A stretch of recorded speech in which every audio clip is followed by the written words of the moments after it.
Cerita yang akan Bang Lipan bawakan kali ini masih melanjutkan cerita yang kemarin, di mana cerita ini ditulis oleh Naila Nurfajriya Ramadhani.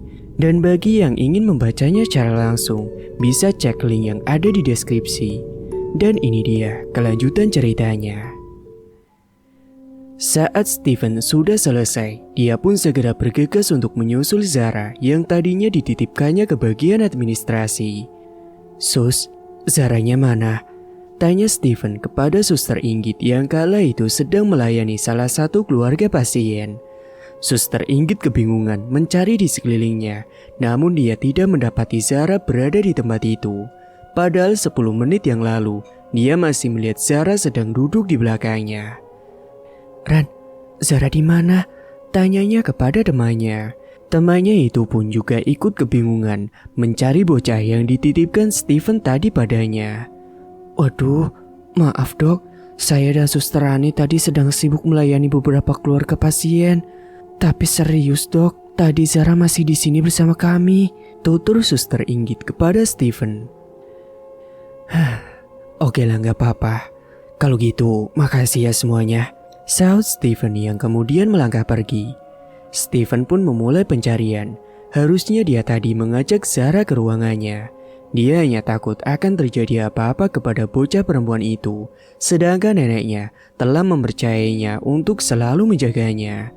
Apalagi Zara baru menginjakan kaki di rumah sakit tempatnya dia bekerja, dan sekarang malah hilang entah kemana. Steven pun mulai mencari di area taman. Siapa tahu Zara memang sedang bermain di sekitar sana. Namun sialnya, tak ada seorang pun yang berada di kawasan taman tersebut. Lagian siapa juga yang berkeliaran di atas jam 10 malam begini. Dia lalu mencarinya di sekeliling rumah sakit. Bila perlu seisi rumah sakit pun akan dia telusuri agar bisa bertemu dengan Zara. "Agatha belum ketemu, kamu hilang pula Zara, omelnya sambil terus berjalan menyusuri area rumah sakit. Dan singkatnya saat Steven mulai lelah dalam pencarian, dia melihat seorang anak yang mirip sekali dengan Zara sedang mengintip seseorang di balik dinding toilet rumah sakit. Nampak di sudut toilet itu, ada seorang wanita yang berbaju suster sedang membuang sesuatu berwarna merah di tempat pembuangan air. Setelah diamati, postur tubuhnya seperti Steven kenal. Dan siapa sangka setelah wanita itu memalingkan wajahnya, rupanya memang benar dugaannya. Wanita berpakaian suster itu ialah Marisa. Lantas mengapa Zara mengikuti Marisa secara diam-diam? Tak ambil pusing, Steven pun segera menghampiri Zara yang masih diam dalam posisi bersembunyi. Steven menepuk pundak Zara dari belakang yang seketika membuat Zara terkejut. Zara mengatupkan ujung telunjuknya ke mulut, kemudian menarik tangan Steven untuk bersembunyi bersamanya. "Ada apa Zara?" tanya Steven. Anak kecil itu tak langsung menjawab. Dia masih sibuk memperhatikan gerak-gerik Marisa. Sebelum keluar dari toilet, Marisa menengok keadaan di sekelilingnya. Dia menoleh ke kanan dan ke kiri, seakan memastikan bahwa di tempat itu memang tidak ada siapapun. Setelah itu, Marisa meletakkan ember beserta kain itu di dalam kamar mandi, kemudian berlalu pergi. Zara kemudian menggandeng tangan Steven menuju tempat di mana Marisa meletakkan barang yang dicurigainya barusan. Steven pun merasakan ada yang aneh dengan Marisa. Profesinya kan adalah seorang suster, bukan sebagai cleaning service. Lalu apa yang dilakukan Marisa dengan ember yang berisikan air merah yang dibuangnya barusan? Dan air apakah itu? Steven pun dibuat penasaran oleh semua itu. Warna air itu memang mirip sekali dengan warna darah. Alangkah lebih baiknya jika dia bertanya langsung kepada Zara yang sedari tadi menguntiti Marisa secara diam-diam. Apalagi Zara kan termasuk anak pilihan dan siapa tahu saja mungkin anak berumur 6 tahun itu memang mengetahui sesuatu. "Zara mau bicara sama Om, tapi takutnya Om dokter malah nganggap Zara nanti berhalusinasi," tutur bocah perempuan itu pada Steven. Steven menghampiri Zara yang terduduk di pinggiran lantai toilet. Dia melempar senyuman ke arah Zara. "Katakan saja nak," saut Steven dengan lembut. "Om ingat gak pas waktu tadi Zara ajak di taman?" Steven pun mengangguk. "Zara itu serius Om tentang tulisan di kaca itu." Memangnya tulisan apa yang kamu lihat? Steven bertanya kembali. Kakak cantik itu ingin sekali bertemu dengan Om Dokter, tukas Zara menegaskan. Kalau gitu, coba deh Zara gambarin muka kakak cantik yang Zara maksud itu kayak gimana, supaya Om juga paham, suruh Steven pada Zara. Orangnya cantik Om, rambutnya lurus, terdapat lesung pipi di kedua pipinya, dan... Steve, kunci mobilnya mana? Tiba-tiba Andre berteriak dari kejauhan, yang saat itu membuat Zara menghentikan perkataannya. Ah, orang ini selalu saja tak tepat waktu datangnya, ucap Steven yang kesal. Ayo Zara, kita pulang dulu. Mobil yang Om gunakan sebenarnya mobilnya Om itu, ucap Steven sambil menunjuk ke arah si Andre. Mau tak mau, Zara pun bangkit dan mengiyakan ajakan Steven. Walau sebetulnya hatinya ingin segera memberitahukan Steven yang sebenarnya mengenai Agatha. Entah bagaimana, ada saja hal yang selalu menghalanginya untuk mengungkap semua misteri ini. Ayo ikut aku dulu, kau yang nyetir sekarang, aku capek banget, celoteh Steven sambil memberikan sebuah kunci mobil kepada Andre. Kemana Steve? Ngantar Zara pulang rumahnya.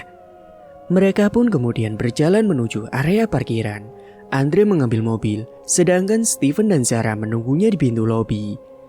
Di luar pintu itu sudah ada Marisa yang tengah berdiri seperti sedang menunggu jemputan dari seseorang. Steven dengan Zara pun menghampirinya. Dokter Steven? Zara, sapanya berbahasa basi. Lagi nunggu jemputan ya sus? Marisa pun mengangguk dan juga tersenyum. Ayo semuanya masuk ke dalam mobil, teriak si Andre. Semua?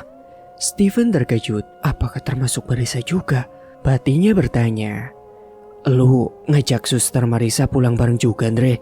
Tanyanya pada temannya itu. Ya iyalah, dia kan gak bawa kendaraan. Masa lo tega lihat wanita yang berjalan pulang sendirian malam-malam gini? Timbal si Andre. Emang dasarnya lo nya aja yang modus, seru Steven mencandainya. Mereka semua pun kemudian masuk ke dalam mobil. Masih ada satu pertanyaan yang membelit hati Steven. Dia masih bingung dengan apa yang dilakukan Marisa di toilet tadi. Memang seharusnya Steven tidak ikut campur dengan urusan orang lain. Namun jika dilihat dari gelagatnya, terkesan sedikit aneh dan mencurigakan. Bukannya ember itu kan untuk mengepel, dan sedangkan tugas mengepel dan menyapu kan sudah ada cleaning service-nya. Ataukah jangan-jangan ada cleaning service yang lupa membawa embernya setelah selesai mengepel? Entahlah, banyak sekali pertanyaan di benak Steven kala itu. Sus, kalau boleh saya tahu, apa yang suster lakukan tadi di toilet? Steven pun memberanikan dirinya untuk bertanya pada Marisa. Maksud dokter Steven apa ya? Bicara Marisa menjadi terbata saat Steven menanyakan perihal keberadaannya di toilet rumah sakit dengan membawa sebuah ember. Zara menatap tajam ke arah Marisa, membuat Marisa menjadi salah tingkah dan gelagapan. Sungguh, sikap Marisa hari ini benar-benar sangat aneh, tidak seperti biasanya. Tadi, apa yang suster buang di tempat pembuangan air? Steven bertanya kembali. Dia melihat raut wajah Marisa yang sedang kebingungan, seakan otaknya itu sedang mencari jawaban yang tepat untuk pertanyaan yang diberikan Steven padanya. Cak, kok gak dijawab pertanyaan Steven? Ujar si Andre. Itu loh ucap Marisa yang berbelit. Anu apa? Aku juga penasaran nih jadinya. Timbal Andre lagi yang kesal mendengarnya. Steven dan Zara pun saling memandang. Dalam benak Steven, tak mungkin juga Zara berbohong padanya. Meskipun umurnya masih kecil, namun dia adalah anak pilihan yang bisa melihat apa yang tidak bisa dilihat oleh orang lain. Dan yang membuat Steven semakin penasaran adalah siapakah gerangan hantu yang dimaksud oleh Zara, juga yang dipanggilnya kakak cantik itu. Setiap dia bertanya ataupun mendengar penjelasan dari bocah perempuan itu, ada saja hal-hal yang selalu menghalanginya. Iya, kakak tadi ngapain bawa ember dari luar? Celetuk Zara langsung. Marisa pun melirik Zara dengan sinis, tatapan matanya mendadak menjadi tajam. Sus, bisa dijawab pertanyaan kami, seru Steven. Itu loh dok, Tadi nggak sengaja saya melihat sebuah ember yang digeletakkan begitu saja di teras taman. Mungkin yang bagian bersih-bersih itu lupa untuk membawanya, tugas Marissa. Zara bisa membaca raut wajah Marissa yang sedang mencurigakan. Anak itu pun tak ambil pusing setelah mendengarkan penjelasan dari Marissa. Hanya menatapnya sebentar, kemudian menyunggingkan bibirnya, lalu memalingkan mukanya menghadap ke arah kaca mobil. Masa iya, air bekas ngepel warnanya merah? Aneh banget, batin Steven berbicara sendiri. Setelah beberapa saat, stop Dre, berhenti di sini aja. Kamu langsung lanjut antar Marissa pulang aja ya, pinta Steven pada temannya itu. Lalu kau, bagaimana pulangnya nanti? Tanya si Andre. Sudahlah, itu gampang. Steven pun kemudian menggendong Zara untuk turun dari mobil Andre. Marissa kemudian pindah ke depan dan duduk di samping Andre. Saat mereka telah berjalan meninggalkan mobil, tatapan Zara masih tertuju pada Marissa, membuatnya tidak nyaman jika ditatap dengan cara seperti itu. Marissa pun menutupi wajahnya dengan tas yang ada di genggamannya, berdalih untuk menghindari tatapan maut dari si Zara. Kamu kenapa sih? Tumben hari ini kamu aneh, tanya Andre pada Marissa. Hah? Apa? Ucapnya yang pura-pura tidak mendengar pertanyaan dari Andre, sambil mengintip ke arah kaca mobil dan memastikan apakah Steven dan Zara sudah tidak terlihat lagi. Sudah ayo jalan aja, suruhnya pada Andre. Andre hanya menggelengkan kepalanya, kemudian melajukan mobilnya. Dalam perjalanan, Marissa yang biasa ceria, hari ini entah mengapa menjadi pendiam dan kelihatan sangat murung. Andre pun sedari tadi melirik Marissa sambil terus menyetir.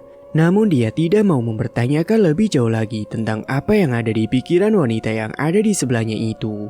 Jika dia mengorek lebih dalam lagi isi dari kepalanya dan melontarkan beberapa buah pertanyaan, nanti disangka malah turut ikut campur dalam masalahnya.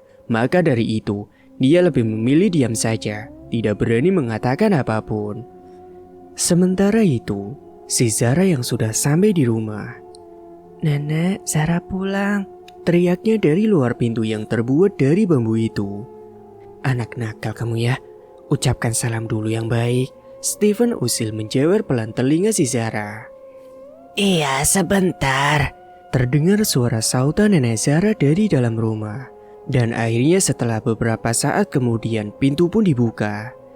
Loh, kok baru pulang? Tanya neneknya kepada Steven dan juga Zara. Zara pun masuk ke dalam dan langsung menuju ke kamarnya, meninggalkan Steven yang masih berdiri di depan pintu. Ya sudah Nek, kalau begitu saya pamit pulang dulu, ucap Steven sambil menjabat tangan nenek Zara. Loh, jangan. Ini kan sudah larut malam. Lebih baik dokter nginep saja di sini, suruh nenek Zara yang menawarkannya untuk menginap di gubuk kecil miliknya. Tapi Nek, saya takut merepotkan, tutur Steven sambil menunduk. Tidak begitu juga. Mari Nak, masuk saja dulu. Steven pun dengan sungkan mulai memasuki rumah kecil itu dan mengiyakan ajakan nenek Zara untuk menginap di sana malam itu. Nah dokter, bisa tidur di kamar Zara. Di bawah kasur ada satu karpet lantai. Ya mungkin gak sebagus yang ada di rumah nah dokter, tapi lumayan cukup jika hanya untuk tempat tidur saja, jelasnya pada Steven. Nenek, jangan begitu. Saya tidur di mana saja mau juga kok Nek, jawab Steven. Mereka pun malah tertawa bersama. Sudah sana istirahat. Nenek juga dari tadi sudah mengantuk. Hanya saja nenek menunggu kepulangan Zara sambil menjaga pintu. Takut kalau tiba-tiba ada orang yang tidak dikenal masuk ke rumah. Steven kemudian menuntun nenek Zara menuju ke kamarnya. Setelah itu dia pun kembali menuju kamar Zara untuk beristirahat. Steven melihat mata Zara masih menyala. Dia masih asik dengan mainannya sendiri. Loh, Zara kok belum tidur? Tanya Steven. Zara hanya menggelengkan kepalanya dan meneruskan bermain dengan boneka kesayangannya. Berulang kali Steven melihat Zara sedang berbicara sendiri dengan boneka itu. Dia pun juga merasa mungkin saja ada roh yang masuk ke dalam boneka tersebut, atau mungkin bisa saja roh dari sosok yang dipanggilnya kakak cantik itu. Zara, di sini ada kamar mandi nggak? Om mau mandi dulu. Gerah banget soalnya. Ada om, tapi di luar rumah. Omnya mau Zara anterin, ucap bocah perempuan itu. Kamu ini, memangnya om anak kecil seperti kamu sampai perlu diantar segala? Ledek Steven sambil tertawa. Lah emangnya om gak takut? Takut apa? Takut sama kakak cantikmu itu? Ledeknya lagi. Zara menyunggingkan bibirnya kemudian bicara lirih. Awas saja om, nanti jangan sampai teriak ya, ucap Zara pelan. Kamu ngomong sesuatu ya? Steven mengisenginya lagi. Zara menggeleng sambil menyunggingkan bibirnya. Setelah itu Steven pun melangkah keluar rumah untuk mencari kamar mandi yang dimaksud oleh Zara. Matanya menangkap sebuah tempat dengan beberapa kain yang sudah tidak terpakai, secara sambung menyambung menutupi tempat itu. Dengan penasaran, dia pun mengintip dan membuka kain itu. Di sana terdapat satu buah bak mandi berukuran sedang, seperti bak tempat mencuci pakaian, serta sebuah gayung yang atasnya berbentuk hati, lengkap dengan sabun batang dan 2 buah sikat gigi yang agak lusuh yang diletakkan di samping lubang bak itu. Steven kemudian segera melucuti semua pakaiannya dan digantungkannya di atas kain panjang sebagai penutupnya mandi itu. Semakin malam, cuaca di sana menjadi semakin dingin, hingga air yang mengguyur tubuhnya Steven pun turut menjadi dingin, membuat Steven menjadi menggigil. Dia serasa mandi dengan menggunakan air es. Dan di waktu yang tidak tepat, tiba-tiba telinganya menangkap derap kaki seseorang yang melangkah menuju tempatnya sedang mandi.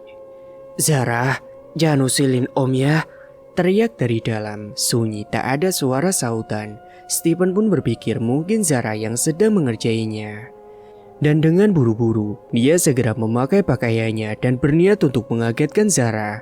Saat Steven menyingkapkan kain penutup itu, dia pun menoleh ke kanan dan ke kiri, kemudian berjalan mengitari tempat mandi. Dia berpikiran, mungkin saja Zara sedang bersembunyi di suatu tempat. Namun setelah berkali-kali dia memutari tempat yang sama, Steven pun tidak menemukan siapapun yang ada di tempat tersebut. Terdengar suara gelak tawa seorang perempuan. Steven pun mencari asal sumber suara itu. Kemudian matanya mengarah ke suatu pohon besar yang berjarak sekitar 3 meteran dari tempatnya mandi itu. Dia menengadahkan kepalanya ke atas. Wah! Steven terkejut setelah mendapati sesosok wanita yang berambut panjang menjuntai serta berbaju putih lusuh sedang bergelantungan di atas pohon sambil terus menertawainya. Pasti itu salah satu teman Zara. Steven memalingkan mukanya dan melangkah cepat menuju ke dalam rumah. Sesekali matanya melirik sosok itu yang sekarang melayang mengikuti dirinya sambil tersenyum dengan keadaan mulutnya yang sobek. Steven segera menutup pintu bambu itu dengan cepat. Napasnya memburu tersengal. Di hadapannya Zara pun sudah berdiri untuk menunggunya. Anak perempuan itu tertawa terbahak-bahak melihat tingkah Steven yang tengah dilanda ketakutan. Kenapa om? Tadi bilangnya gak takut. Celoteh Zara. Ketawanya semakin menggelitik perutnya. Oh, jadi itu ya kakak cantik yang kamu maksud? Muka hancur begitu, kok dipanggil kakak cantik sih? Cantik dari mananya coba? Ucap Steven dengan mimik muka yang heran. Jantungnya masih berdebar karena kejadian yang dilihatnya barusan. Bukan om, itu hantu lain. Penghuni kebun belakang kamar mandi. Tugas Zara pada Steven. Makanya, om jangan sok jadi pemberani deh. Tambah Zara yang meledek. Bocah seusia Zara sudah berpikiran seperti orang dewasa. Zara pun lalu mengajak Steven untuk beristirahat di kamarnya. Sebelumnya Zara sudah membeberkan karpet untuk tempat Steven tidur. Zara, jangan tidur dulu ya. Om mau tanya sesuatu. Seru Steven, dia nampaknya melihat Zara yang sudah mulai menguap. Aduh om, besok aja ya. Zara udah ngantuk. Celetuk Zara yang kemudian menutupi wajahnya dengan selimut yang berbahan dasar seperti kain jari. Padahal Steven hanya ingin menanyakan perihal hantu yang dilihatnya barusan. Apakah memang sosok itu yang selalu Zara panggil sebagai kakak cantik? Steven mulai penasaran. Mungkin saja sewaktu hidupnya, sosok itu memang benar-benar cantik. Namun entah mengapa, sepertinya kematiannya sungguh mengenaskan sampai mulutnya bisa menganga lebar seperti itu. Stephen pun masih bergidik ngeri jika melihat sosok itu kembali. Dia mencoba untuk memejamkan matanya, menyusul Zara yang sudah mendahuluinya terlelap. Mungkin saat ini Zara sudah bermimpi indah. Namun tak lama berselang, saat mata Stephen mulai terpejam, Stephen mendengar suara pintu yang terbuat dari bambu itu seperti ada yang membuka. Dia teringat akan ucapan nenek si Zara. Kemudian Stephen bangkit dari tidurnya dan memastikan siapakah gerangan seseorang yang membuka pintu tersebut. Saat Stephen tiba di sana, Stephen tidak mendapati siapapun di tempat itu. Hanya daun pintu yang terbuat dari bambu itu memang dalam keadaan terbuka. Mungkin saja tertiup oleh angin. Maklum, pintu dari bambu itu hanya bisa tertutup dengan didorong. Dan untuk pengganjalnya, Nenek Zara selalu menaruh batu kecil di bawah sudut pintu itu supaya nanti tidak tertengok oleh kencangnya hembusan angin malam. Stephen pun menutup pintu kembali. Dia menindihnya dengan batu kecil. Namun saat hendak mengganjal pintu tersebut, tiba-tiba sebuah potongan tangan tanpa badan tidak sengaja terjepit di lubang pintu tersebut. Tangan buntung itu terus mencoba memaksa masuk ke dalam, seperti ingin menerkam dan mencekik leher Stephen. Kukunya panjang dan menghitam, serta banyak sekali noda darah di tangan buntung tersebut. Dan akibat hal itu, kini badannya kembali telah dibanjiri oleh peluh karena ketakutan. Stephen tidak bisa berbuat apa-apa, tak mungkin juga dia berteriak. Yang ada nantinya dia malah membangunkan seisi rumah tersebut. Apalagi nenek Zara sudah tua. Dia takut akan mengganggu keadaan jantungnya. Stephen pun pasrah saat tangannya sudah tidak mampu lagi melawan kekuatan goib yang dipantulkan oleh tangan buntung tanpa badan itu. Stephen mundur perlahan. Dengan tidak sengaja, dia jatuh terduduk karena gemetar. Dan tangan buntung itu pun mulai mencengkram erat leher Stephen hingga tubuh Stephen terangkat sampai ke atas. Saat ini, Stephen hanya mengandalkan pertolongan dari Yang Maha Kuasa supaya dirinya bisa terbebas dari jeratan sosok berenergi negatif itu. Dia tidak tahu salahnya apa, sehingga berulang kali dirinya selalu dipertemukan dengan sosok-sosok yang mengerikan. Mungkin benar apa yang dibilang oleh Zara, bahwa dirinya itu terlalu sesumbar atau dengan sengaja telah menantang dan meremehkan kekuatan mereka. Karena pada dasarnya, Stephen memang tidak mempercayai keberadaan mereka yang bisa membunuh manusia. Mereka yang dimaksud adalah makhluk yang tidak kasat mata. Otaknya kemudian mengingat pria Clara yang saat ini dirawat karena ulah salah satu sosok yang merasuki jiwanya dikarenakan dendam kesumat yang belum tertuntaskan. Hingga sepeninggalannya pun arwahnya menjadi tidak tenang dan terus menjatuhkan korban. Napas Stephen seakan berhenti di ujung tanduk. Untuk menoleh pun dia tidak sanggup apalagi berteriak. Saat dirinya pasrah dengan keadaan yang sekarang menimpanya, tiba-tiba dari arah berlawanan muncul sesosok bayangan wanita cantik berwajah pucat yang mencoba menolongnya untuk melepaskan diri dari cengkraman makhluk jahat itu. Pandangan Stephen mulai kabur, namun penglihatannya masih bisa menangkap dengan samar sesosok wanita yang kini telah menolongnya. Setelah itu dia pun tidak sadarkan diri. Sosok wanita misterius itu telah berhasil melepaskan tubuh Stephen dari jeratan tangan buntung yang membelit lehernya. Dengan murka, hantu perempuan itu pun melemparkan tangan tanpa badan itu keluar dari gubuk kecil milik nenek Zara. Sosok lelembut itu kini sudah menghilang ditelan oleh kegelapan malam. Wanita itu menghampiri Stephen yang masih tergeletak tidak berdaya, lalu membelai rambut Stephen.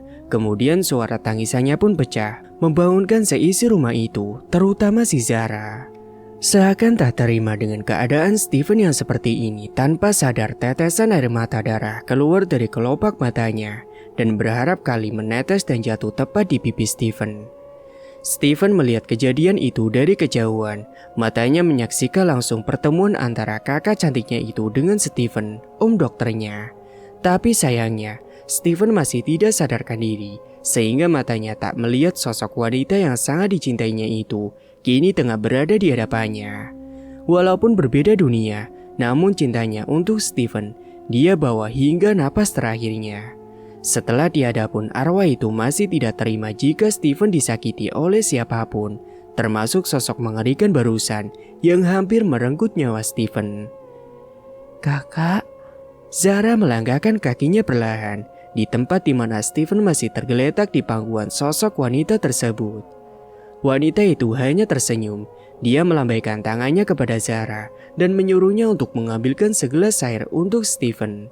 Arwah itu pun menyuruh Zara untuk meminumkan air itu secara perlahan ke mulut Steven.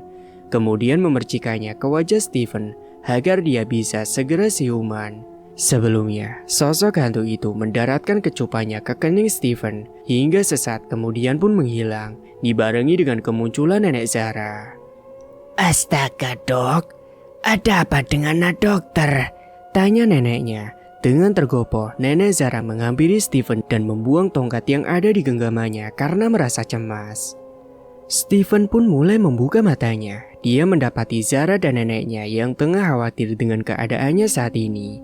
Zara membantu Steven untuk duduk, dan Steven pun mengingat kembali kejadian yang telah menimpanya. Sebelum dia tidak sadarkan diri, dia ingat jika dirinya tengah dicekik oleh sesosok tangan buntung tanpa badan. Lalu sayup matanya, melihat sesosok wanita yang saat itu sedang menolongnya. Steven pun menceritakan kejadiannya secara rinci kepada Zara dan juga neneknya. Raut wajah sosok hantu perempuan yang menolongnya pun Steven juga merasa tidak begitu asing. Rupa cantik itu, tatapan matanya, rambutnya yang tergerai lurus. Wajahnya masih sangat terlihat cantik. Apalagi saat sosok itu masih hidup. Mungkin saja cantiknya luar biasa. Batin Steven yang malah berdecak kagum. Steven mulai memegangi kepalanya kembali. Rasa pening masih dia rasakan saat ini. Bekas cengkraman kuat itu membekas merah di leher Steven. Zara memandang keluar rumahnya dan melihat sosok Agatha sedang berdiri di sana sambil menatap mereka. Dan butiran air mata darah terus-menerus keluar dari kelopak mata Agatha. Ketika Zara ingin menghampirinya, Agatha pun mencegahnya dengan menggelengkan kepalanya.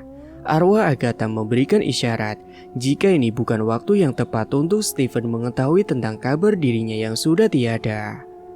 Lagi pula kekasih dari Agatha itu baru saja ditimpa tragedi mengerikan. Jika nanti dia sampai tahu tentang hal yang sebenarnya mengenai kematian Agatha secara tragis, takutnya Steven belum bisa merelakan kepergiannya. Juga mengakibatkan mentalnya itu akan terganggu. Zara sebagai anak yang mempunyai kemampuan mata batin pun mengerti apa maksud dari Agatha. Bocah itu pun melangkah mundur kembali, kemudian menghampiri Steven. Om tidak apa-apa kan? Tanyanya pada Steven. Steven tersenyum dan menggelengkan kepala, jemarinya mengelus lembut rambut si Zara. Zara, tolong bantu nenek untuk membawa dokter ke dalam, pintanya pada cucunya tersebut. Gak usah nek, saya masih bisa berjalan sendiri kok, sahut Steven dengan yakin. Dia pun mencoba berdiri sendiri dengan bantuan berpegangan pada tembok. Zara memegangi lengan Steven. Mereka berdua kembali masuk untuk beristirahat ke dalam kamar. Hari ini memang sangat melelahkan bagi Steven, apalagi saat kejadian aneh yang dia rasakan berturut-turut di rumah si Zara. Terkadang dia melirik ke arah Zara. Bocah indigo itu seperti sudah biasa dengan dunia mereka. Berbagai wujud mungkin sudah Zara saksikan dengan mata kepalanya sendiri. Tak heran jika Zara nampak biasa saja dengan kehadiran mereka di sekelilingnya. Mungkin sebagian orang akan menganggap Zara adalah anak aneh tanpa mengetahui hal yang sebenarnya yang dirasakan oleh gadis kecil yang tidak berdosa itu. Namun bagi Steven, Zara merupakan anak yang spesial. Bergaul dengannya memang harus mempunyai mental yang kuat. Karena siapa saja yang ingin berteman dengan Zara, maka dia harus siap menerima segala kekurangan dan juga kelebihannya. Zara meletakkan boneka yang dibawanya tadi di atas meja yang terbuat dari bambu. Setelah dia masuk ke kamar dengan Steven, sementara arwah Agatha yang tadinya berdiri di luar rumah, kini mulai memasuki boneka kesayangannya. Agatha kini bisa memantau dan menjaga Steven melalui mediasi dari boneka kesayangan si Zara itu. Steven melihat jam di pergelangan tangannya sebelum dia melepaskannya dan meletakkannya di atas pembaringannya. Sudah pukul 2 pagi, ternyata sebentar lagi akan menjelang waktu subuh. Kantuk yang dirasakannya pun mulai melanda matanya. Jika dia memutuskan untuk tidur sekarang, maka dia tidak akan bisa bangun untuk menunaikan sholat subuh. Zara kemudian keluar kembali untuk mengambil bonekanya yang tertinggal. Saat akan membawa boneka kesayangan itu masuk ke dalam rumah, Zara menatap mata boneka itu sebentar, kemudian terdapat garisan senyum di bibirnya. Rupanya gadis pintar itu sudah mengetahui bahwa Agatha kini berdiam diri di dalam bonekanya tersebut. Lalu Zara pun memeluk bonekanya, lalu masuk kembali ke dalam kamar. Sinar sang surya mulai terbit. Perlahan cahayanya menyeruak masuk melalui celah-celah bambu, membuat silau wajah Stephen. Dia pun terbangun dan melihat jam tangan yang digeletakkannya di atas bantal. Sudah hampir siang. Stephen harus segera buru-buru berangkat ke rumah sakit. Dia juga ingin tahu bagaimana perkembangan Clara saat ini. Terlihat nenek Zara yang sudah memasak di belakang dengan menggunakan tungku. Sedangkan Zara membantu neneknya untuk mengambilkan kayu bakar. Nek, saya mau pamit. Terima kasih sudah mengizinkan saya untuk menginap di sini. Stephen menghampiri nenek si Zara. Tunggu om. Zara tiba-tiba berlari ke dalam kamarnya. Nah dokter, tidak sarapan dulu. Nenek itu menawarinya untuk makan di sana. Tidak nek, terima kasih. Nanti kalau ada waktu luang, saya akan mampir ke sini lagi. Tugas Stephen. Zara kemudian menghampiri Stephen dengan membawa boneka kesayangannya. Boneka itu lalu diberikannya kepada Stephen. Bawa ini om, ujar gadis kecil tersebut. Loh, ini kan boneka kamu. Kenapa dikasih ke om? Tanya Stephen heran. Sudah om, bawa aja. Zara masih banyak kok boneka yang lain. Kemudian Stephen melirik nenek Zara. Nenek itu pun menganggukkan kepalanya ke arah Stephen. Maksudnya agar Stephen mengiyakan ucapan Zara untuk membawa bonekanya tersebut. Ya udah, ini om bawa ya. Stephen kemudian mengecup kening Zara dan bersalaman dengan neneknya. Kemudian dia pun meninggalkan gubuk kecil itu dan berjalan ke arah jalan raya di depan sana untuk menyetop kendaraan yang lewat. Sebelum mobilnya itu diperbaiki, terpaksa saat ini dia harus menaiki kendaraan umum untuk sampai ke rumah sakit, tempat dirinya bekerja. Dan tidak hanya itu, Stephen harus menahan diri dulu untuk tidak keluar dari apartemennya selama beberapa hari, kecuali saat dia sedang bekerja saja. Selebihnya sebelum mobilnya itu selesai diservis, maka mau tak mau Stephen harus berdiam diri di rumah, kecuali jika ada temannya yang mengajaknya untuk keluar atau sekedar untuk nongkrong. Singkat waktu, setelah sampai di rumah sakit, Stephen segera pergi ke ruangannya untuk berganti seneli dan mengambil stetoskopnya. Dan sebelum dia memeriksa beberapa pasiennya, Stephen menyempatkan diri untuk menjenguk Clara terlebih dahulu di kamarnya. Boneka yang diberikan Sarah pun tak lepas dari tangan Stephen. Kemanapun dia pergi, boneka itu selalu dibawanya. Seperti ada yang menarik dirinya untuk selalu membawa boneka tersebut. Dia melihat Clara sedang disuapi oleh mamanya. Loh, tanda di sini? Stephen pun menyalaminya. Dia meletakkan boneka itu di meja yang ada di samping hospital bed yang ditiduri oleh Clara. Iya, dari semalam menemani Clara di sini, sahut Tante Eva. Kamu kesiangan, kok baru sampai jam segini? Tanyanya kembali sambil melihat jam yang tergantung di dinding. Stephen pun mengangguk sambil tersenyum. Gimana keadaan kamu sekarang? Sudah membaik? Tanyanya pada Clara, kemudian memeriksanya dengan stetoskop yang lagi dibawanya. Agak lumayan lah Steve. Itu boneka siapa yang kamu bawa? Matanya melirik boneka yang digeletakkannya di atas meja. Oh, itu punya Zara. Anak yang semalam aku ajak ke sini itu loh. Jelas Stephen pada si Clara. Clara pun mengambil boneka tersebut, sedangkan mamanya memutuskan untuk meninggalkan mereka berdua yang masih asik dengan obrolannya sendiri. Clara memainkan boneka itu, namun matanya menangkap sesuatu yang aneh pada boneka yang ada di tangannya itu. Mata boneka itu seperti bergerak, mengikuti pergerakan Clara. Refleks tanpa sengaja dia pun melemparkan boneka tersebut di lantai. Stephen pun melihat mimik muka Clara yang nampak ketakutan setelah memegangi boneka milik Zara. Dia mengambil boneka yang dibuang Clara di lantai, kemudian meletakkannya kembali ke atas meja. Ada apa, Ra? Kok dibuang bonekanya? Tanya Steven penasaran. Itu Steve, matanya tadi bergerak sendiri, ucap Clara langsung memeluk Steven. Ah, masa sih? Steven lalu mengambil boneka itu kembali untuk memastikan apa yang dilihat oleh mata si Clara. Ia berpikir sama, boneka adalah boneka, yaitu sebuah benda mati, dan mata boneka itu juga masih sama, tanpa ada pergerakan seperti yang diungkapkan Clara padanya.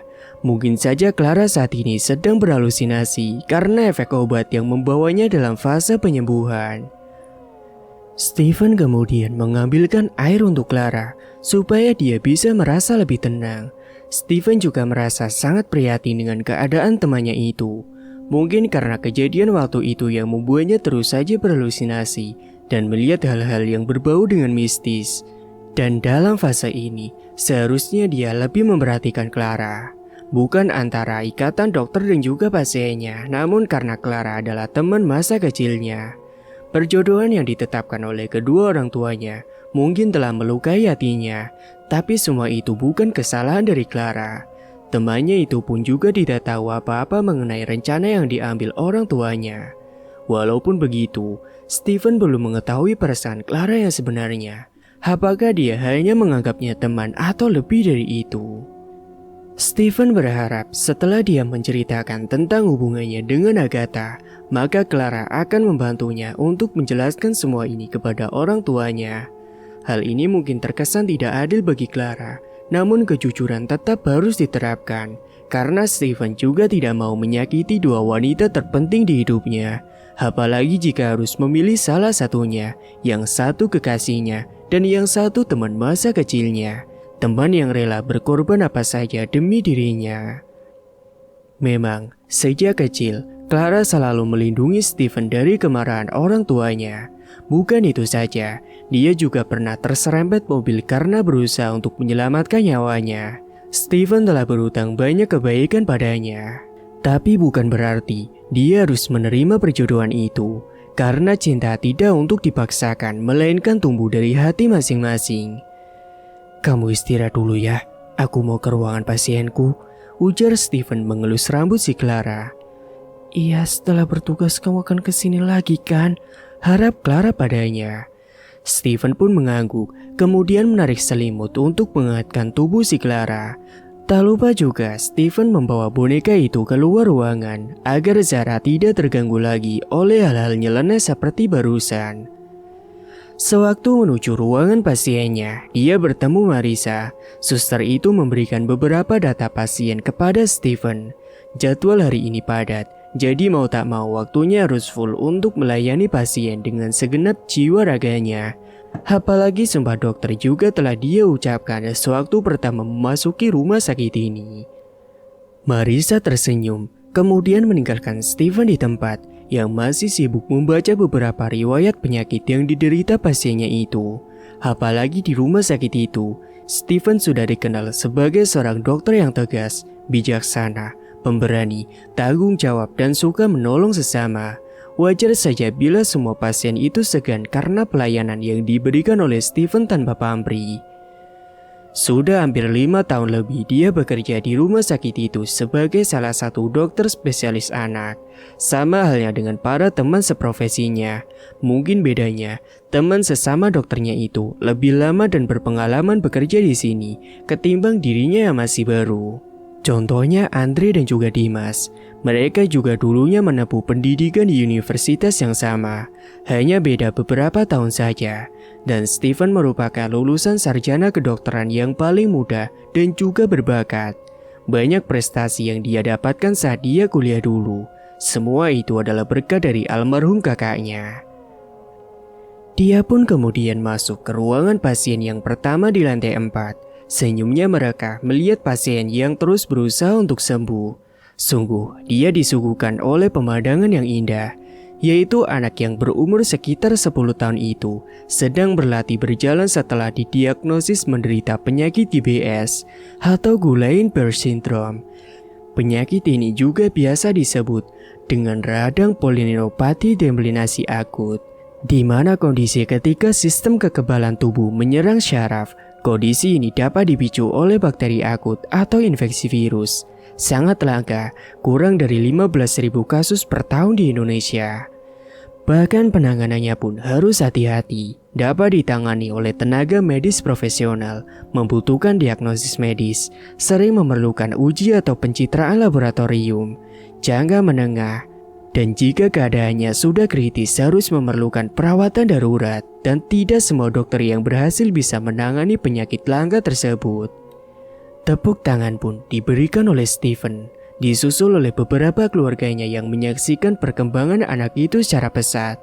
Tangis haru keluar dari kelopak matanya. Beberapa helai rambut dari anak itu terjatuh di lantai. Itulah efek dari penyakit yang dideritanya tersebut. Stephen membantu anak itu untuk merambat berjalan menuju hospital bednya. Dirinya juga terus memberi semangat yang tiada henti untuk memotivasinya dalam fase penyembuhan lebih lanjut. Terlihat raut muka anak itu yang penuh semangat untuk bangkit dari sembuh dan dari penyakitnya. Bagus, anak pintar. Sekarang disuntik dulu ya, bujuk Stephen. Dia menyeka air matanya. Tapi Tita takut, Dok, saut bocah perempuan berambut pendek itu. Ini Om dokter pinjamkan boneka punya adik Om ke Tita ya. Nanti kalau berasa nyeri, Tita bisa peluk boneka itu. Bujuk Stephen kembali. Anak itu pun memejamkan matanya dan memeluk erat boneka yang diberikan oleh Stephen. Dan sesaat setelah selesai menyuntik Tita, telepon Stephen pun berbunyi. Dia kemudian keluar dari ruangan itu untuk mengangkat panggilan sebentar. Baru beberapa menit Stephen keluar, ada seorang suster cantik yang masuk ke dalam ruangan tersebut dengan membawa beberapa obat dan makanan. Dia tersenyum kepada Tita yang masih memeluk bonekanya. Wajahnya terlihat pucat dalam balutan baju suster dan nursing cup di kepala si orang tersebut. Suster itu kemudian menyuntikkan obat kecairan infusnya, kemudian menyuapi Tita dengan sepotong buah yang dibawanya barusan. "Mah, perawatnya cantik ya," cetus Tita. Dia hanya tersenyum saat mendengar ucapan bocah itu, tanpa ada suara yang terucap dari bibirnya. Tanpa sadar, setelah disuapi suster tadi, Tita menjadi tertidur pulas. Dan orang tuanya beranggapan mungkin saja karena efek suntikan obat yang diberikan oleh Dr. Stephen. Suster itu pun kemudian mengambil boneka yang ada di pelukan Tita dan diletakkannya kembali di meja yang ada di dekatnya. Tak lama berselang, Stephen pun kembali ke ruangan itu dan mendapati Tita yang sedang tertidur. Matanya tertuju pada seorang suster yang duduk di samping hospital bed Tita. Kakinya melangkah untuk memastikan siapakah gerangan suster itu. Karena sebelumnya Stephen tidak menyuruh siapapun untuk membantunya bertugas di sana.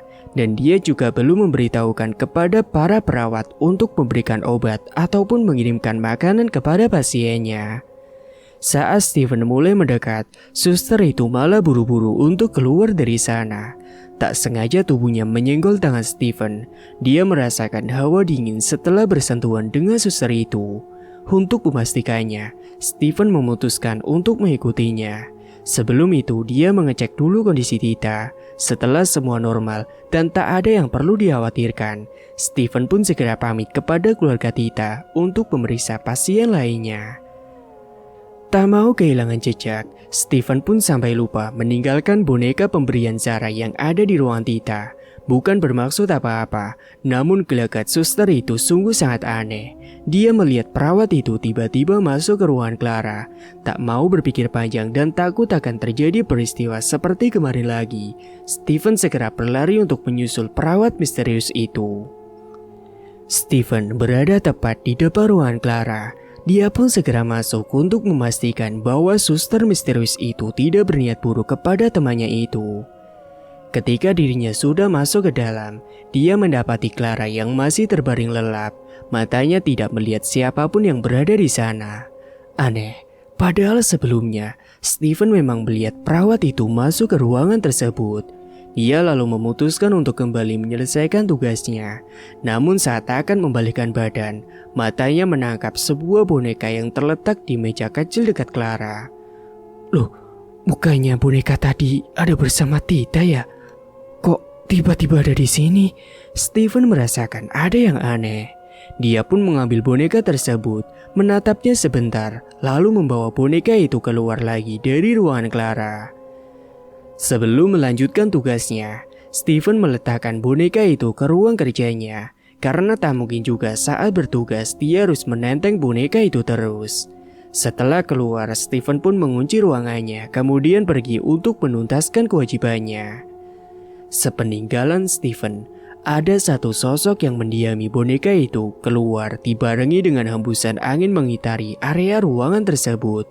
Nampak ruang kerja Steven yang amburadul seperti kapal pecah. Buku dan mapnya berserakan, juga debu-debu menempel pada dinding, lantai dan juga jendela. Sebuah lemari rak yang tersimpan arsip data-data pasiennya terbuka begitu saja tanpa dikunci. Angin yang disertai kepulan asap putih itu kian lama berubah menjadi sesosok wanita cantik berambut panjang dengan gaun putih selutut. Sosok itu adalah arwah Agatha yang tengah mendiami boneka milik Sarah. Sebelum Steven datang, Agatha menata rapi ruangan tersebut. Buku yang berserakan diambilnya dan dikembalikan ke tempat semula. Juga debu yang menyelimuti tempat itu seketika menjadi hilang dan bersih tanpa noda. Layaknya manusia pada umumnya, dia bersenandung sambil menata arsip penting yang ada di meja Steven. Terlihat satu buah fotonya dengan Steven yang terpajang di meja tersebut. Senyum simpul menghiasi wajahnya, bibirnya merekah menemukan pemandangan indah itu. Tak disangka, setelah dirinya tiada pun, Steven juga masih mencintainya. Agatha berpikir bahwa posisinya itu sudah digantikan oleh Clara. Sejenak, Agatha menyesal telah membuat keadaan Clara menjadi seperti sekarang. Akibat ambisi dendamnya, Clara harus menanggung semua rasa sakit ini. Namun hatinya berkata bahwa Clara sebenarnya juga mempunyai perasaan yang sama kepada Steven. Dia bimbang, apakah harus merelakan kekasih yang dicintainya itu bersama dengan orang lain, sedangkan dirinya sendiri juga tak mungkin lagi bisa bersanding dengan Steven di pelaminan. Semua harapannya telah musnah gara-gara kejadian tragis yang menimpanya. Andai saja waktu itu dirinya tetap menunggu kekasihnya di depan terasnya, mungkin saat ini dirinya itu masih hidup dan melanjutkan kehidupannya bersama orang yang sangat disayanginya itu. Namun jika Steven memang benar-benar mencintainya, mengapa hingga sekarang dia tidak kunjung mencari di mana keberadaan dirinya kala itu?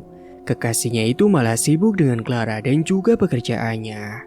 Apakah tak terlintas di benaknya sekali saja kerinduan yang mendalam di lubuk hatinya, tertanam benih kecurigaan kecil di hati Agatha tentang Steven.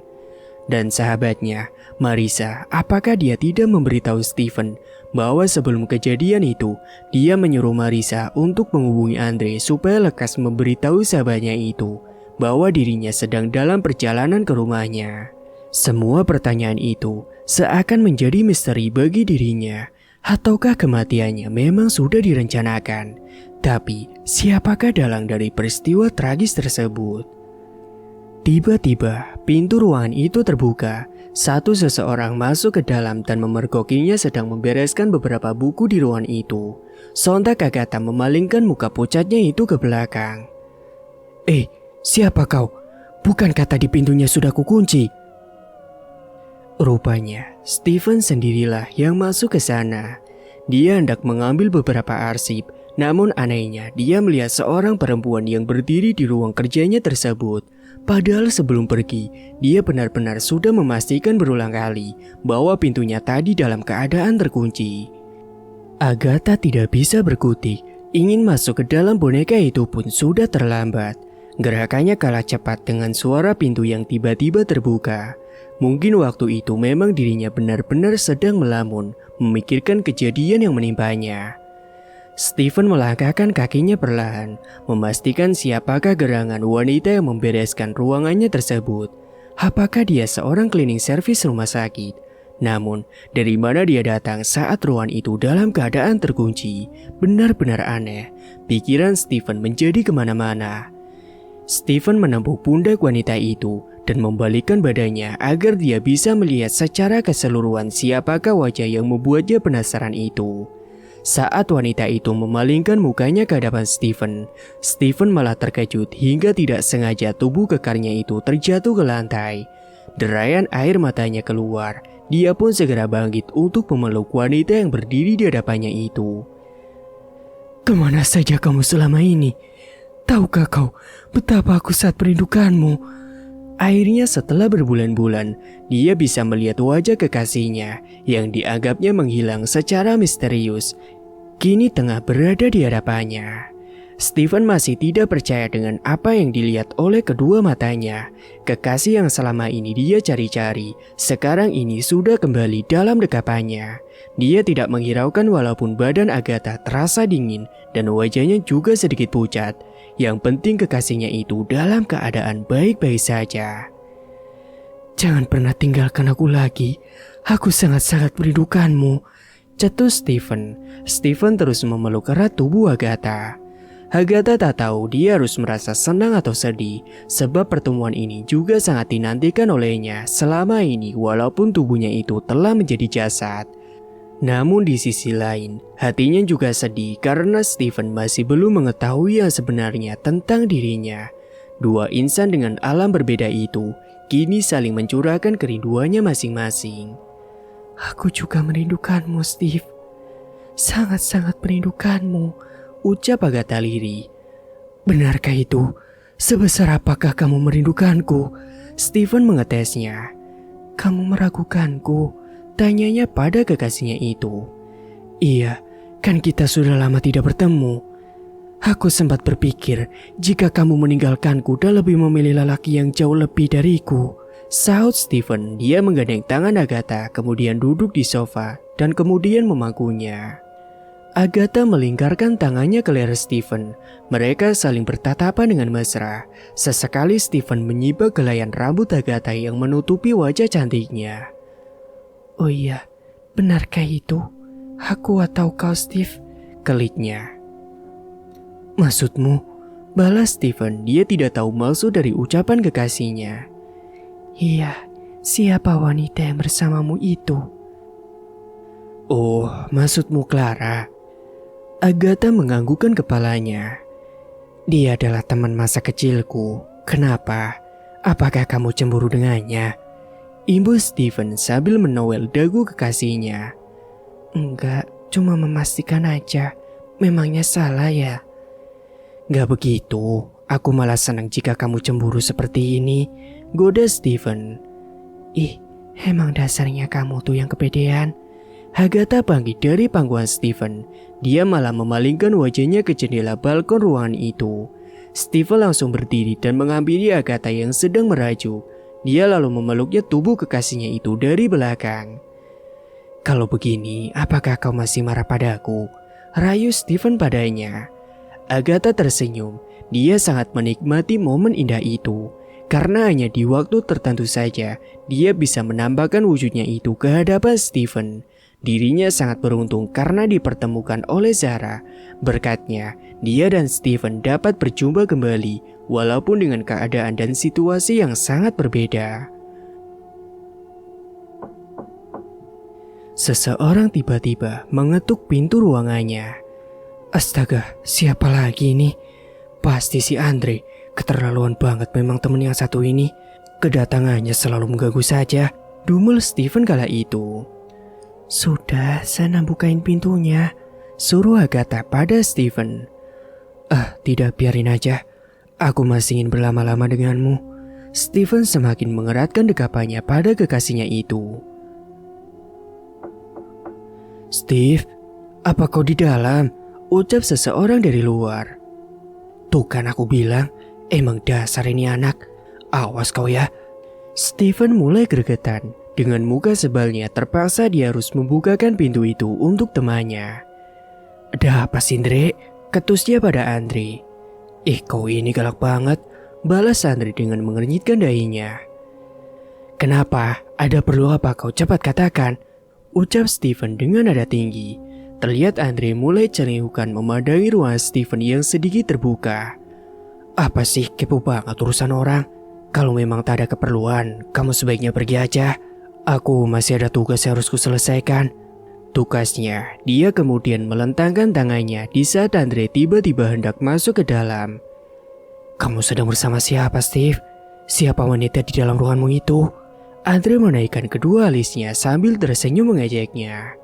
Tidak sengaja, matanya tadi melihat perempuan berambut panjang di ruangan temannya itu. Namun dia tidak bisa melihat wajahnya karena posisi wanita itu membelakanginya. "Steve, apa kau selingkuh?" bisiknya lirih ke telinga Stephen. Ngawur kau, sudah sana pergi ya," cecarnya pada Andre. Stephen kemudian buru-buru menutup pintunya, namun Andre menghalanginya dengan tangannya. "Apalagi, Andre?" Kesabaran Stephen mulai habis. Iya, oke. Aku kesini untuk ngambil kunci mobilmu. Katanya kau kemarin ingin memperbaiki mobilmu yang rusak. Jadi enggak?" cetus Andre kemudian. "Kebetulan di bawah ada karyawan dari servis langganan kita yang biasanya katanya sekalian mau ambil mobilmu hari ini." "Walah begitu toh. Ya udah tunggu bentar aku ambilkan dulu." Stephen kemudian masuk ke dalam untuk mengambil kuncinya. Dan setelahnya, "Nih, nanti biayanya aku ganti ya." Dia menepuk pundak Andre sambil menyengir.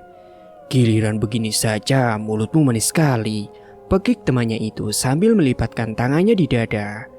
"Tapi ngomong-ngomong, siapa simpananmu itu, Steve?" ujarnya lagi yang masih penasaran. Sudah sana." Stephen mendorong Andre dan segera menutup pintu itu. Dan singkat waktu, sebentar lagi akan memasuki waktu zuhur. Stephen berinisiatif untuk mengajak Agatha sembahyang berjamaah di musola yang disediakan di rumah sakit. Sama seperti dirinya dulu yang selalu mengajaknya sholat di saat hatinya sedang risau. Sayup suara kumandang azan terdengar di telinga. Agatha menutupi indera pendengarannya. Tubuhnya seakan menjadi panas dan terbakar. Sudah waktunya dia kembali ke wujudnya yang sebenarnya. Ini adalah waktu yang tepat karena Stephen masih sibuk menyiapkan beberapa keperluannya untuk segera sholat. Kemudian wajah cantik itu pun kini berubah menjadi sosok pucat penuh luka tusukan di sekujur tubuhnya. Kemudian sosok itu masuk ke dalam boneka milik Zara. Saat Stephen membalikkan badannya, dia terkejut karena sudah tidak mendapati Agatha di tempat itu. "Loh, di mana Agatha? Hilang lagi kan? Kenapa sih dia kalau mau pergi gak pernah pamitan dulu? Padahal kan aku hanya ingin mengajaknya sholat bersama." Celoteh Stephen sendirian. "Tapi kapan perginya ya? Kok cepet banget?" Stephen pun kemudian segera menuju tempat beribadah. Siapa tahu saja Agatha sedang menunggunya di sana.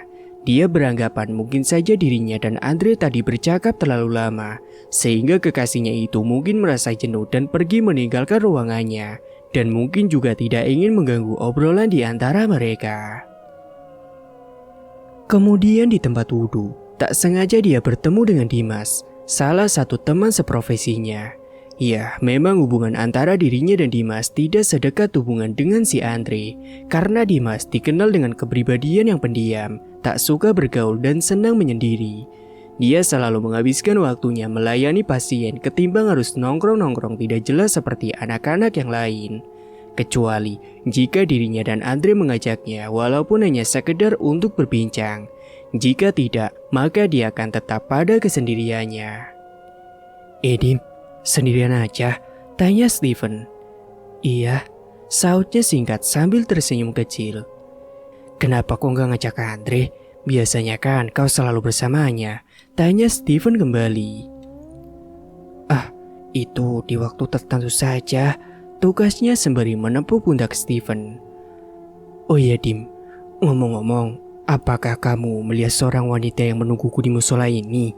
tanya Stephen bertanya soal Agatha kepada si Dimas. Yang ditanyainya malah justru sedang berpikir keras. Di sini banyak wanita. Memangnya siapa wanita yang kamu cari dan bagaimana ciri-cirinya?" tanya Dimas kepada Stephen. "Nggak jadi deh. Ya udah yuk kita ambil wudhu aja," ajak Stephen. Stephen pun segera memutar kerahnya sementara Dimas masih menggaruk-garuk kepalanya. Selesai wudhu, Stephen pun langsung melangkah menuju ke musola. "Dim, aku duluan ya." Namun ketika hendak memutar badannya, mata Steven menangkap benda aneh yang tidak sengaja jatuh dari saku celana Dimas.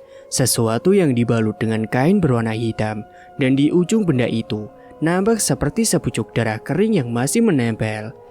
Steven merasa penasaran, dia pun bersiasat untuk mengambilnya. Namun gerakannya jauh kalah cepat dengan Dimas. Dimas pun segera mengantongi benda miliknya itu kembali. Itu apa, Dim?